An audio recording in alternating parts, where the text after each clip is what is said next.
This program contains true stories of rescues. All of the 911 calls you will hear are real. Whenever possible, the actual people involved have helped us reconstruct the events as they happened.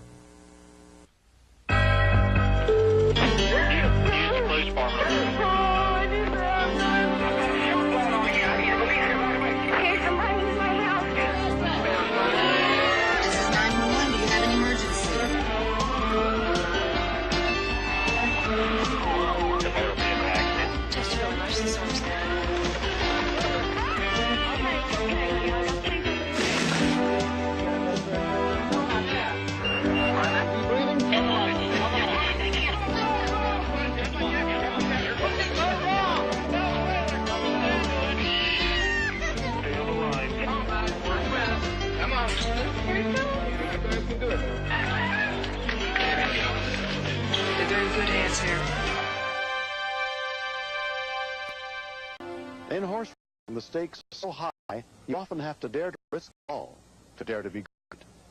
On May 30th, 1988, 9 races were scheduled at Belmont Park Raceway, New York, featuring top jockeys from around the country.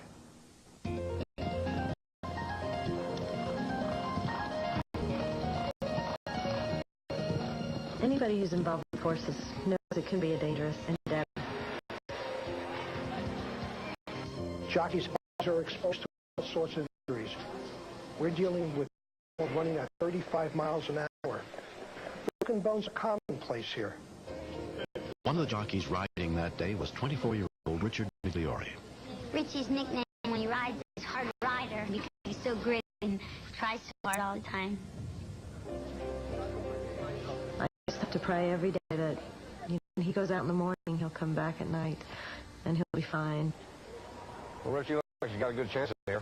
In the first race, Richard was by number 7, Maladar, whose trainer was Winky Cox. Madame Maladar was ready to win. Condition-wise, she was good. She looked like her temperament in the pack was good. And we really expected a big race from her. Richie and I discussed the run that day. Richie knew the filly because he'd been on her. When they called for the riders to get up, I gave Richie a leg up and patted him on the boot and said, good.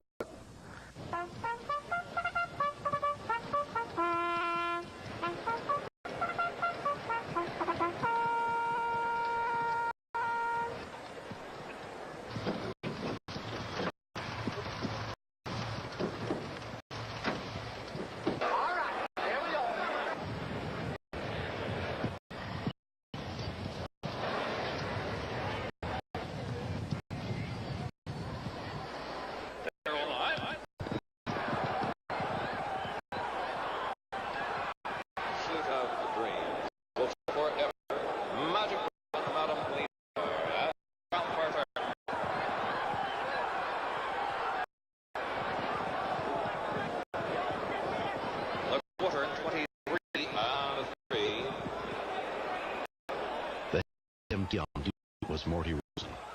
Watching races through binoculars, watching a group of horses, you never focus in on any one horse, because at any point there could be a spill.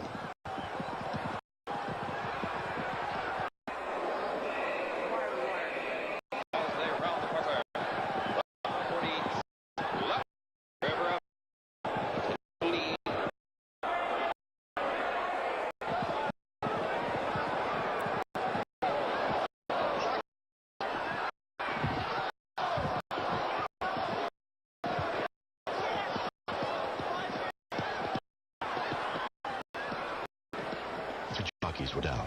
He was the first MT on the scene. You okay, Chris? I got to Chris Anthony laying on his back, his eyes open, but his eyes were rolled back in his head. Go see Richie, he's her bed. I said, don't bother with me, don't bother me. I'm fine, get Richie and get Chris. Richie, Carla, get me sandbags and roll. Richard? Looking at Richard, he was unresponsive to me. He was totally unconscious. Richard's wife, Carmela, got a call from the track. There was a voice, and he said, there's just been an accident. Richie's gone to the hospital. It looks bad. And I just flew out of the house.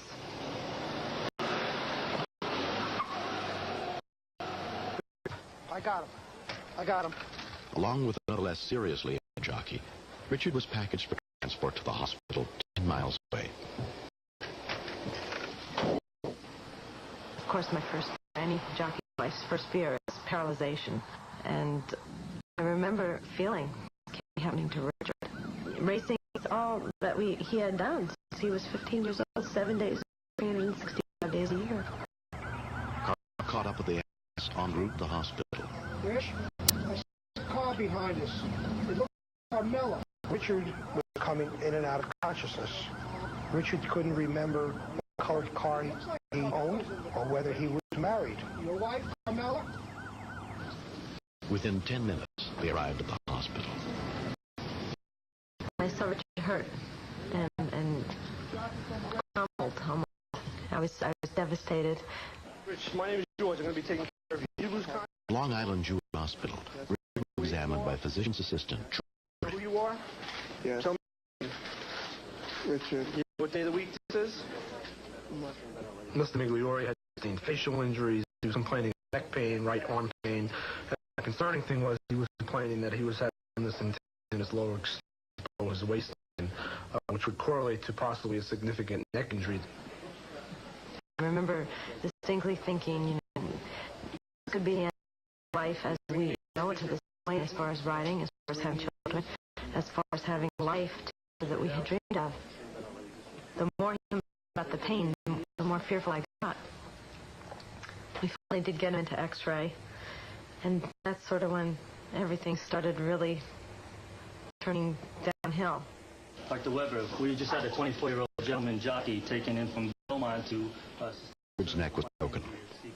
Dr. Arthur Weber, a specialist in injuries, was called in to take over his care. It looked like the bone was extending into the spinal cord, and Richard's injury was such that he was millimeters away from becoming a quadriplegic. Dr. Weber told me he would never walk again. That to me it was almost like I heard a boom in my head. It was so frightening to hear those words.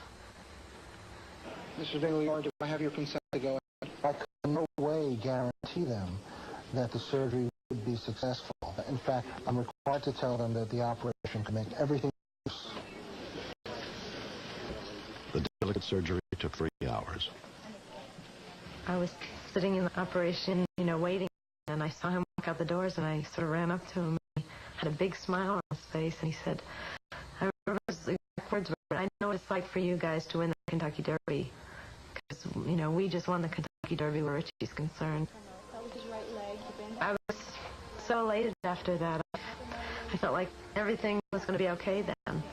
But of course, only half the battle. Is it okay there? It was more traumatic to me mentally, even though I had a lot of physical discomfort. Mentally, it hurt me a lot more. I went from being this fit athlete, this person that makes his body, and now I can't lift 5 pounds. Start with your right leg. Right leg. Use your arms to help with left. That's it. Move your arms forward one at a time. Doctors told Richard that if he could ride or even walk again, he faced at least a year of grueling rehabilitation. Okay. Let's stop for a second. Tell me if it gets better. Do you take a few deep breaths? I just felt like I could do it quicker. And once they told me that I would be able to ride horses again, if that's what I chose to do, there was never any doubt in my mind that's what I wanted to do. Right. Okay.